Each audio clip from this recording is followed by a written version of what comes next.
Felipe Neto, ele quer criar uma Constituição digital. É, amigo, olha aqui, olha o tweet dele aqui, ó. Nós precisamos de uma Constituição digital, criada por uma Assembleia Constituinte com representantes de todas as esferas do debate. Todas as esferas do debate? Será que o Felipe Neto quer chamar para o debate a extrema-direita? Será que ele quer? Né? Qualquer outra possível solução é remendo, incluindo decisões do STF. Ou seja, para o Felipe Neto, nem as decisões do STF são suficientes, né, para que ele controle a internet do jeito que ele quiser. E aí, meu amigo, eu vou te mostrar aqui uma entrevista que ele fez para o UOL para a gente ver que tipo de pessoa, né, está ali encabeçando, né, a nova constituinte da internet. O Felipe Neto deu uma entrevista semana passada para o UOL falando do caso do Elon Musk, né? Ele esteve lá no Twitter Files. Mas vamos ver se de repente a gente concorda com ele, a gente chega num ponto em comum come, não é verdade? Já deixa o like no vídeo, se inscreva no canal e ó, presta atenção que é a última chance que você tem para se cadastrar aqui, ó, para ver a gente em Brasília. Esse final de semana estaremos em Brasília, link aqui, ó, no comentário fixado. E semana que vem estaremos em Presidente Prudente, vamos dar uma palestra numa universidade de Presidente Prudente, é de graça, é só você clicar no segundo link do comentário fixado para você encontrar a gente lá. Vai logo porque as vagas são limitadas, você já sabe, depois não adianta ficar lá para fora falando, perdeu. Aproveita e já leva alguém que você sabe que precisa estar lá, beleza? Na verdade eu vou começar aqui, ó, citando um outro tweet dele. Ele diz o seguinte: muito obrigado por toda a força e apoio que vocês me deram nessas 48 horas. Enquanto eu tiver vocês, a extrema-direita nunca irá me derrubar. Falharam de novo, assim como quando me acusaram de corrupção de menores, né? Crime contra a segurança nacional, entre outros. Nós venceremos sempre. Uma cara dele aqui, ó, com um olhar reflexivo aqui, ó. É difícil ser um guerreiro, né, Felipe Neto? É difícil ser guerreiro. Vamos começar com os cortes aqui, ó. Primeiro é esse daqui, ó. Ninguém estava preparado para o que aconteceu. Ninguém imaginou que o Elon Musk iria do nada começar a atacar o STF, o Alexandre de Moraes. Acho que ninguém sonhou que isso aconteceria. E eu acho que de início a gente teve a imprensa reagindo, validando o Twitter Files. E isso me incomodou muito, incomodou a outras pessoas também bastante. Por quê? Porque esse Twitter Files, que para quem não está acompanhando, é a forma como o Elon Musk está atacando quem ele quer atacar, ele coloca jornalistas laranja para falarem aquilo que ele queria dizer. Pausa aqui. Igualzinho o PT faz? Ah, tá. Não, entendi. É exatamente igual o PT faz, né? Pega os jornalistas ali da patota e hoje, né, na modernidade, as páginas de fofoca e os artistas que ele quer, né? E põe essa galera na linha de frente. Ó, vai lá, ataca esse aqui agora, ó. Cancela esse aqui, ó. Você faz parte disso, Felipe. Vamos lá. Doça esses jornalistas, revelando os Twitter Files, vazando para esses jornalistas conversas privadas de dentro da empresa de épocas em que ele não era dono. Esses Twitter Files Brasil, que foi o 1 e o 2, o primeiro para atacar o Alexandre de Moraes, o segundo para me atacar, o que já demonstra o quão patético é isso, né? Eles saem de Alexandre de Moraes para um youtuber, não faz o menor sentido. Isso aqui ele sempre faz, né? É o seguinte, na hora dele influenciar você, na hora dele fazer pressão, ele é não, peraí. Sou um grande influenciador, né? Ele é conselheiro do governo Lula. Não, veja bem, eu sou... Aí beleza, aí ele é o cara com peso ali. Ah, eu vou na ONU, eu vou não sei aonde, falar de internet, porque eu tenho autoridade para isso. Na hora que você no Twitter faz mostrando que ele queria marcar reunião com o cara, né, para influenciar as políticas de privacidade da plataforma, não, mas eu sou só um youtuber? Né? Aí fica fácil, né, Felipe? O Twitter Files Brasil é fundamentado estruturalmente em mentira, em calúnia, em difamação. Então... Peraí. Você viu que ele falou no automático ali? Né? Em mentira, em calúnia e difamação. Deixa eu te falar uma coisa, cara. A calúnia ela é uma tipificação penal, tá? A calúnia é basicamente o seguinte: você imputa a alguém um crime que ela não cometeu. Falei besteira? Minha advogada aqui, ó. Agora eu faço vídeos na sala do advogado, que é pra não ter problema. Me fala qual crime o Twitter Files imputou a alguém que não foi cometido. Fala, ó, o Twitter Files falou que tal pessoa cometeu tal crime. Me fala aí. Então, eu acho que de cara o que é necessário é anular completamente o que está sendo mostrado ali, provando que é mentira. E ficou completamente provado, né, quando o jornalista americano, já falei, eu não vou decorar o nome desses jornalistas que para mim estão, sabe, numa prateleira muito inferior de... Michael. Pausa aqui, eu gostei da risadinha, você viu a Chris Phoebe, é assim que se fala, né? Chris Phoebe, sei lá. Você viu quando ela falou, ele tá colocando o jornalista abaixo de mim. Ai, um elogio do Felipinho, não acredito. Prefere nem falar o nome dele, é isso, Felipe? Não, Você prefere nem pra falar? mim são pessoas em prateleiras muito baixas em relação ao que é o jornalismo, né? Então eu me recuso a decorar o nome desses dois. Três, aliás, são três. E nenhum deles vem do jornalismo, né? Acho que um é biólogo, o outro trabalhou com não sei o quê. Enfim, nenhum deles tem como bagagem que eu saiba o jornalismo. Mas enfim, daí? esses caras precisam ser desmascarados. E é simples de provar que eles são mentirosos, porque eles já vieram a público para desdizer aquilo que disseram nas suas acusações principais. Isso é uma vergonha o que acontece no Twitter Files. É uma vergonha que um multibilionário se propõe a um papel tão patético, tão vexaminoso como o Elon Musk faz, contundentemente, porque ele, além de estar brigando contra a democracia brasileira, alegando que teria censura, ele está ao mesmo tempo lá batendo em pessoas trans no Twitter. Sabe, é de uma...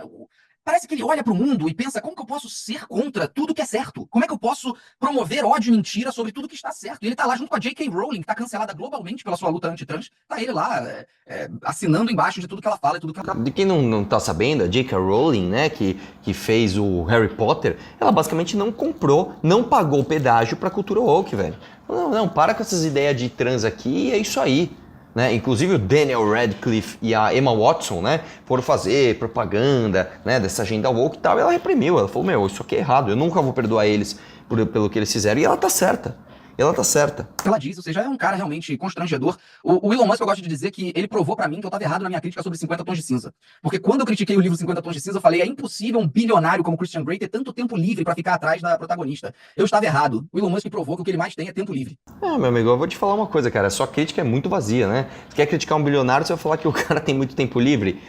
Quer dizer que ele tá usando com eficiência o tempo dele, velho. O cara tá fazendo carro elétrico, tá lançando foguete, tá perfurando a terra. Que crítica bosta, né? Vamos pra outra, vamos ver se essa aqui melhora. Fabiola, posso aqui? Eu queria aproveitar que a gente falou das intenções do Elon Musk e dessas acusações vindas da extrema-direita a você, para dizer, também estamos falando de dois comunicadores e empresários. A extrema-direita te acusa de ter outras intenções empresariais. O próprio Elon Musk também, a gente ficou aqui no Brasil falando, ele tem interesse na China, então na China ele não briga como ele briga no Brasil, mas ele quer entrar no Brasil, o lítio. Queria que você falasse disso.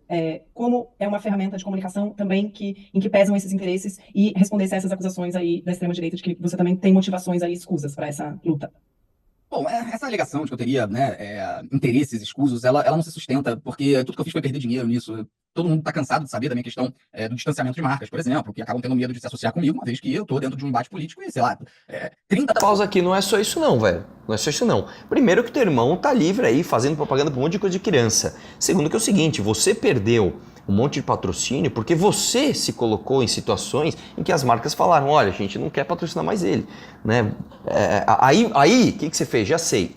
Vou começar a forçar a mão no meu discurso político, que é o que eu falo que é por causa disso. Agora, a sua aproximação com o governo Lula dá lucro, velho. Todo mundo sabe disso. 30% da sociedade brasileira continua como núcleo duro do Bolsonaro. Continua lá saindo em todas as pesquisas, batendo palma pra tudo que ele fala. Então essa gente me odeia com todas as forças. Então tudo que eu faço... Pausa, isso aqui também dá lucro, velho. Hater também dá lucro, né? O hater engajando contra você também dá lucro, né? Então, ainda mais em vista de que a maior parte das pessoas escolheu o Lula para ser presidente, então você tá pegando uma galera que vai engajar você com a maior parte das pessoas. Fiz ao longo de todo esse processo foi perder dinheiro e, obviamente, dedicar grande parte do meu tempo. Então, eu só faço isso, gente, por uma questão básica. Eu entendi, quando eu ganhei milhões de seguidores, que eu tinha uma responsabilidade, que era estudar o máximo possível para levar conhecimento e informação para essas pessoas, e não apenas graça, e agir quando fosse necessário no momento de uma injustiça. E é isso que eu tenho feito, nada além disso, nada além disso. Ele é só um missionário da paz, ele é só um cara do bem. Ele é só um cara que, eu quero usar a minha influência para o bem. Pelo amor de Deus, Felipe Neto, você é um cancelador, cara. O que você tá atrás é em busca de protagonismo. É em busca de governar os outros, é em busca de exercer o poder que você tem sobre os outros para que ninguém tome o seu lugar como um comunicador. É isso que você quer. Nada além disso. Não tem nenhum ganho, pessoal. Todo mundo fica usando o caso de eu ter sido chamado para compor o grupo de trabalho do ministro Silvio Almeida, por exemplo, que foi checado pela Manuela Dávila, como se eu tivesse recebido dinheiro. Eles propagam isso. Eu não recebi um centavo, pelo amor de Deus. Peraí, cara, você não precisa receber dinheiro diretamente de um governo para você ter lucro em ações com ele. Vamos lá, Felipe Neto, eu não preciso te explicar isso, né? Você sabe muito bem como é que funciona. Eu nunca recebi um centavo do governo Lula, não tem nada a ver. Então, assim, são muitas mentiras, são muitas acusações. E o que o Elon Musk quer, e aqui é fundamental que a gente entenda. Por quê? Por que o Elon Musk decidiu atacar o Brasil? Por que será? Sendo que ele baixa a cabeça para a China. Se ele é defensor, se o motivo dele para atacar o STF no Brasil é defender a liberdade de expressão, por que ele cala a boca para a China? Por que ele cala a boca para a Arábia Saudita? Que tem lá o seu ditador, Mohammed bin Salman, executando pessoas apenas por discordarem do seu regime. Vamos lá, cara. Isso aqui é aquele argumento assim. Você foi no McDonald's hoje, mas e a fome na África? Ah, você fez uma doação hoje para alguém? Ué, mas e o... Pera lá, meu irmão, pera lá, né? A gente sabe claramente que a ditadura, que a China é uma ditadura. A gente sabe claramente que a Arábia Saudita é uma ditadura. A surpresa é num país onde você se diz democrático, você ter ações, vamos chamar assim, de similares a uma ditadura. Né, que é o Poder Judiciário passando por cima do Executivo e do Legislativo, que é o que acontece. Hoje o Poder Judiciário no Brasil, ele legisla e ele executa. Infelizmente é assim que acontece, cara. Né? E outra, é claro que o Elon Musk tem muito mais interesse no Brasil em termos do X, porque aqui é um mercado gigantesco, tá, de uso dessa plataforma. Mas, enfim, aí é o neoliberalismo falando, né? E que utilizou o Twitter para perseguir, aprisionar, torturar e matar pessoas por criticarem o regime saudita. Vamos lá, cara. Aí, de novo, você comete uma falácia. Você está falando de uma época em que o Twitter não era do Elon Musk. Você está falando de um caso de 2006 a 2018, se não me engano, ou 2019, em que era o Twitter, não era o X. Isso não estava sob a gestão do Elon Musk. Por que o Elon Musk não fala e nunca falou e nunca vai falar uma palavra sobre essas duas ditaduras? Por que o Elon Musk não fala nada sobre os pedidos da Índia para remoção de conteúdos em massa no Twitter apenas por criticarem o governo indiano? Não fala nada. Quando perguntado, respondeu: eu sigo as leis da Índia, não posso fazer nada. Mas por que tem tanto a dizer sobre o Brasil e nada a dizer sobre a Índia? Você mesmo deu a resposta. Eu vou te falar, enquanto você está falando, eu falando, cara, eu por um segundo até pensei, será que tem uma contradição aqui? Mas você mesmo deu a resposta. Na Índia isso está na lei, cara. Aqui o que está acontecendo no Brasil não está na lei. Tá muito simples, né? O país tem uma lei e aí você escolhe empreender nesse país. Você tem que respeitar aquelas leis. Você pode não concordar com elas, mas você respeita aquelas leis. A questão toda aqui é que o que está acontecendo no Brasil não é dentro da lei. O que está acontecendo no Brasil, a própria Carmen Lúcia, cara, né, disse que foi uma situação excepcionalíssima. E hoje, infelizmente, ela está se postergando. Porque a Índia faz parte do eixo da extrema-direita global. A China responde a interesses econômicos do Elon Musk. Então é de uma canalice, é de uma falta de vergonha na cara ele atacar apenas o Brasil e não os outros países, que mostra como ele age apenas pelos próprios interesses. Qual é esse interesse dele com o Brasil? A disseminação de uma agenda de extrema-direita global. O Brasil, ele é um país-chave dentro desse debate, porque eles já perderam a Europa. A Europa já regulamentou a internet, o projeto já foi aceito, já foi votado, o Parlamento Europeu já consolidou o projeto de regulamentação da internet na Europa. Isso é mentira, tá? Isso é mentira. Em alguns países, por exemplo na Alemanha, você teve uma regulação que nem entrou em vigor, ela estava prevista para entrar em vigor em 2025 e eles já voltaram atrás. A própria Suprema Corte falou, isso aqui realmente não é aplicável. Né? Se você quiser, a gente pode debater sobre isso. Esse é o tema que eu sei de cabo a rabo. Isso aí está mentindo, tá? Não, isso é mentira. Isso é mentira. O que a União Europeia tem é algo similar ao que tem aqui no Brasil, que é o Marco Civil da Internet. Tem nada a ver com a regulação que você está dizendo. Em relação à legislação da União Europeia, eu vou pontuar alguns pontos que você não quis falar, tá? Vamos lá. Primeiro, é só para gatekeepers, 2 milhões de usuários. Não privilegiar próprios produtos, ela legisla sobre isso. Ela dá a opção de você desinstalar softwares pré-instalados. Ela proíbe aplicativos de mensagens conversando entre si.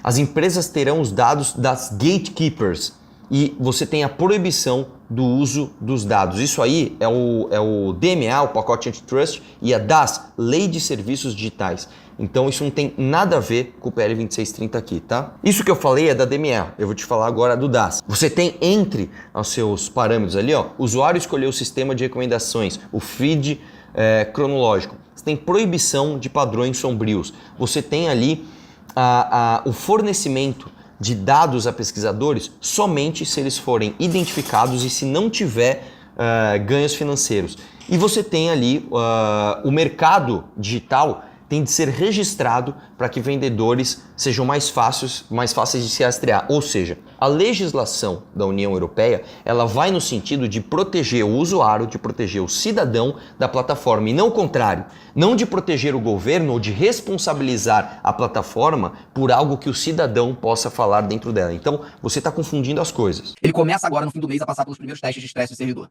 Eles já perderam na Europa. E eles consideram o Brasil chave para eles não perderem o mundo ocidental. O Elon Musk botou todas as suas bazucas para cá para tentar impedir que o Brasil legisle. Crie aqui o que fez a Europa lá. Esse é o objetivo. Não tem nada a ver com lítio, não tem nada a ver com a empresa da China ter entrado... Não, pausa. O que você está falando não tem o menor sentido, cara, porque você mesmo disse que você quer que o Brasil legisle. Eu também quero. O parlamento recusou o 2630. né? Eu fiz um debate com o Orlando Silva e no dia que a gente debateu e eu mostrei para todo mundo que o projeto era uma porcaria, as ações do MBL, tudo, a oposição realmente se uniu e mostrou. O parlamento falou, realmente nós não queremos esse projeto. E aí quem legislou? Quem legislou? O judiciário. Então o que você está falando, na verdade, corrobora com a argumentação contrária a isso, né? Eu também quero que o país legisle.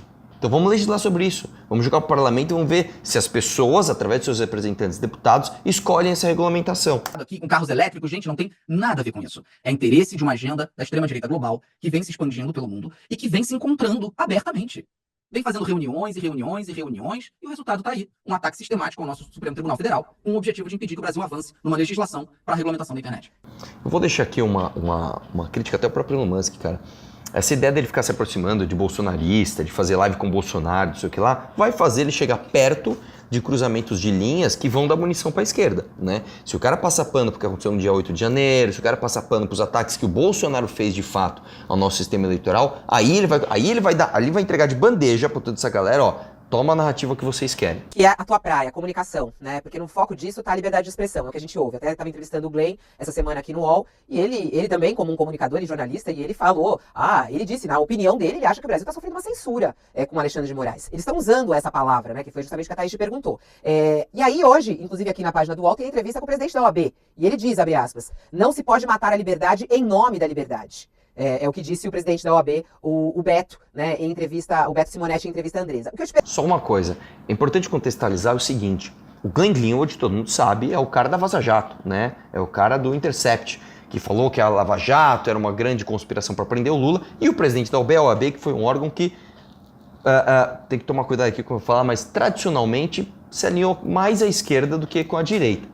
E do tweet que ela tá falando, eu vou até mostrar aqui, ó, o tweet do Glenn, ele é um pouco longo, mas vale a pena, porque mostra que uma galera que é do lado dele, né, na verdade tá começando a mostrar a hipocrisia dessa galera que se vende ao governo. Então, antes da gente ver a resposta do Felipe Neto, olha só isso daqui, ó. Deixe-me te contar sobre Reinaldo Azevedo, um dos menores e mais partidários comentaristas da mídia, e aquele que mais pateticamente muda de lado assim que pode se beneficiar. Ironicamente, ele insiste que as pessoas são doentes mentais por fazerem exatamente o que define a vida dele, mudar rápida e radicalmente de lado político. Sim, a esquerda nobre e gentil arma a doença mental e brinca com ela como um insulto político. Ele também diz que defender o devido processo legal e a liberdade de expressão é imperialismo. Ao contrário dele, nunca mudei de lado. Durante toda a minha vida, defendi a liberdade de expressão e o devido processo legal como um princípio universal, não apenas quando isso ajuda o meu lado.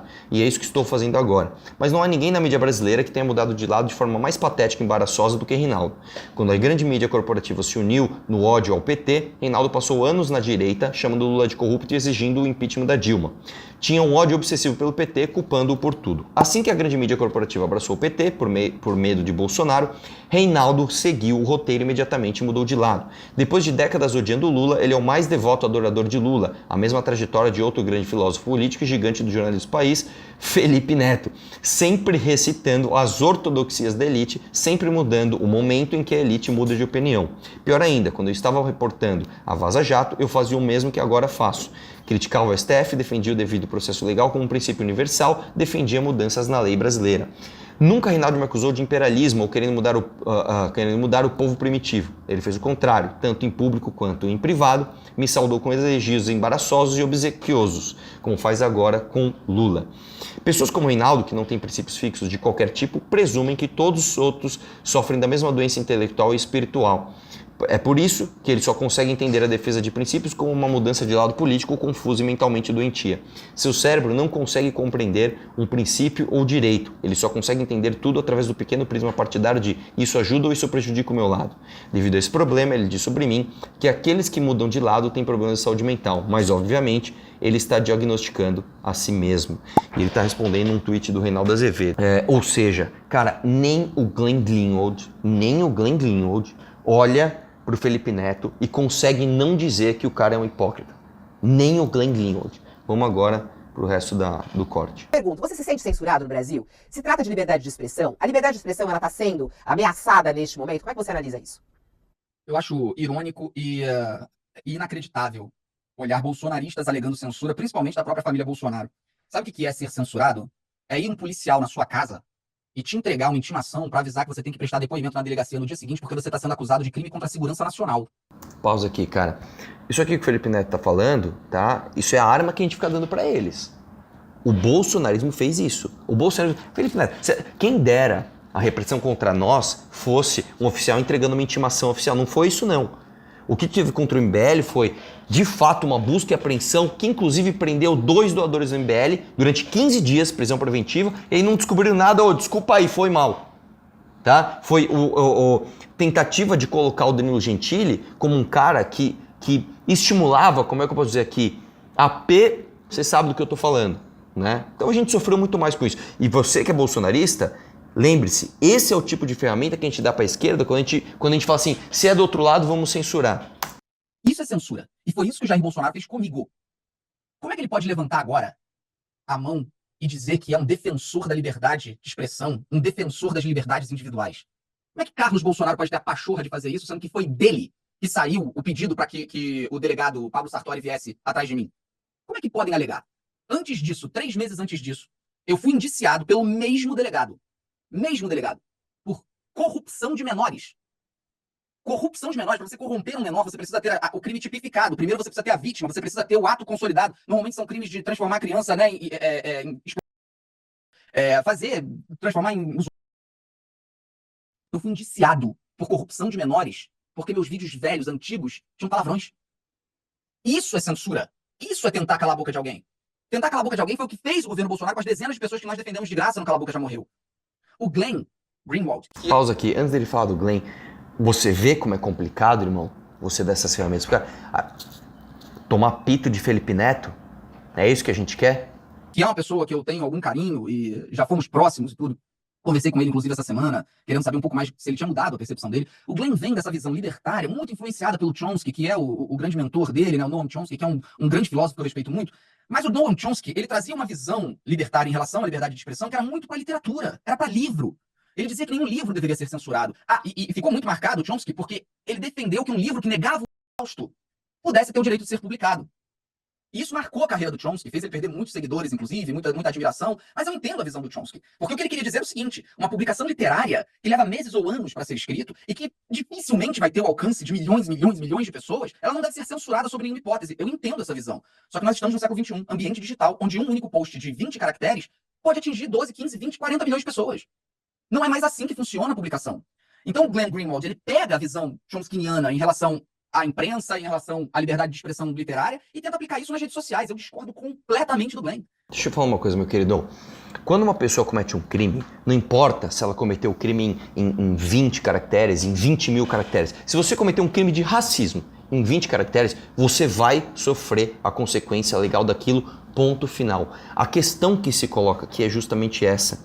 Se uma pessoa se expressa sem cometer crimes, e eu posso falar disso porque eu bati na tecla aqui de quem cometeu o crime falando que, temos que dar golpe, não sei o que lá. Isso é crime, isso não é minha opinião, tá?